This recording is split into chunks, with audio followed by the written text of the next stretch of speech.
বেথুয়া শাক। বেথুয়া শাক শীতকালে বাঙালি অত্যন্ত প্রিয় শাক। তো এটা আমি রান্না করছি। কালো জিরে দেব ফোড়নে, তারপরে দিয়ে দিলাম কাঁচা লঙ্কা। একদম পালং শাকেরই মতো, কিন্তু এটাতে বড়ি ব্যবহার হবে না। এবার দিয়ে দিলাম কুমড়ো আর আলু। শক্ত সবজিগুলো আগে ভেজে নিয়ে তারপর শাকটা দেবো।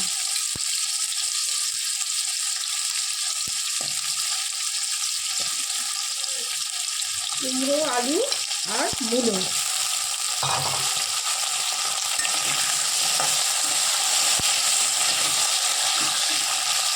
একটু সামান্য থাকলে কাঁচা ভাতটা চলে দিলে তারপর নরম সবজিগুলো দেবো।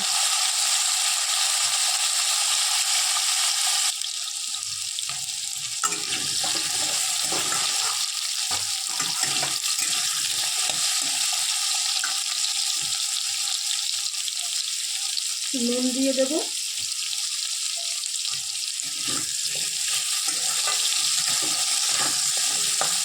আঁচ কমিয়ে একটুখানি চাপা দিয়ে দেবো, তাহলে কী হবে, এটা নরম হয়ে যাবে।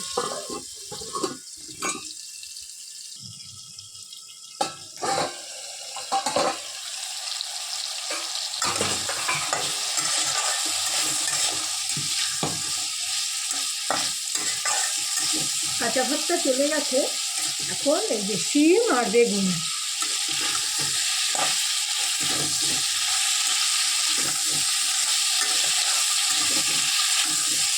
শিম আর বেগুনকে ভাজার কোনো দরকার নেই, একটু সামান্য মিশিয়ে আমি শাকটা দিয়ে দিচ্ছি। এই যে বেথুয়া শাক সবাই জানেন, এর মাথাগুলো নিতে হবে, আর মোটা ডালের গায়ে যে পাতাগুলো থাকবে সেগুলো আমরা নিয়ে নেব। এই যে দিয়ে দিলাম শাকটা।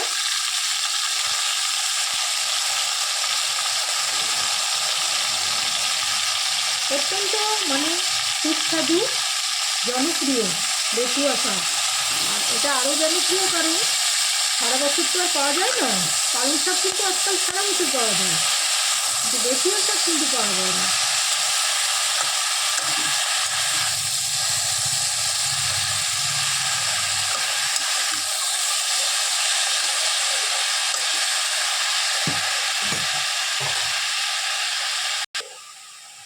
এবার দিচ্ছি টমেটো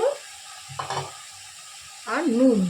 কিছুটা নুন দিয়েছিলাম, এবার বাকি নুনটা দেবো।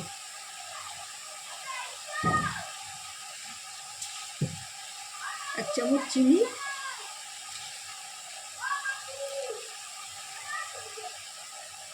হলুদ, সামান্য একটু ধনে গুঁড়ো। তাহলে এই পালং শাকে কিন্তু দেওয়া হয় না, আবার অনেকে দেয়ও না, কিন্তু আমাদের বাড়িতে আমার মা দেয়নি। এটাকে একটু ভালো করে মিশিয়ে আবার চাপা দিয়ে দেবে।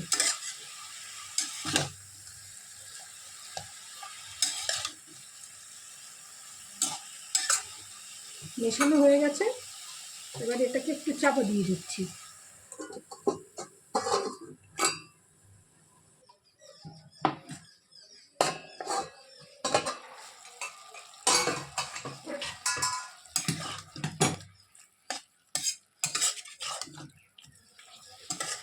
জল বেরিয়েছিল, সেগুলো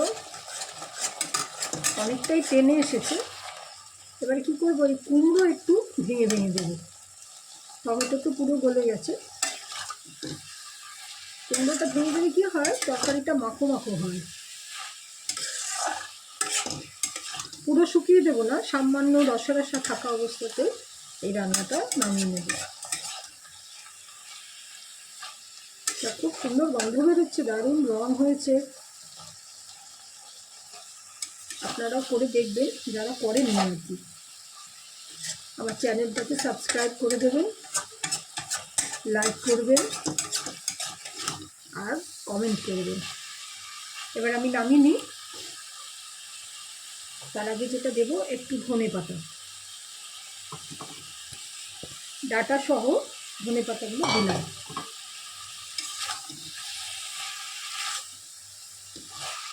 বেথুয়া শাকের তরকারি হয়ে গেছে। এবারে এটাকে নামিয়ে নিচ্ছি।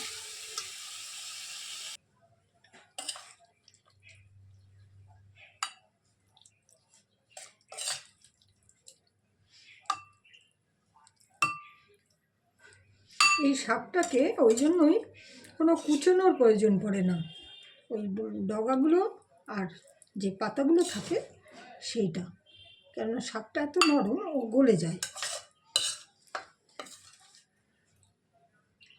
হয়ে গেছে বেথুয়া শাকের তরকারি। এই মূল্যবান শাকটা শুধু শীতকালে পাওয়া যায়, তাই আপনারাও এটা অবশ্যই খাবেন। প্রচুর ভিটামিন, প্রচুর উপকার।